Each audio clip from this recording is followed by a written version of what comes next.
તમારી આજુબાજુમાં કોઈ લાંબી બાઈ રહે છે? લાંબી બાઈ? પણ તારે શું કામ છે?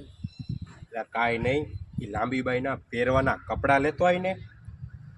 આ ઉભો રહો, હમણાં લેતો.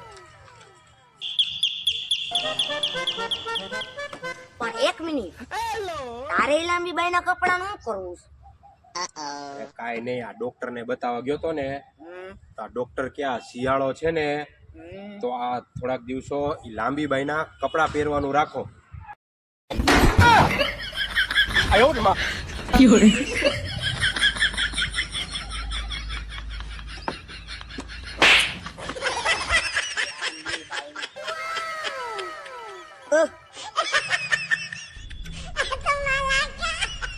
હવે ઘર ભેગી નો થાને ભાઈ.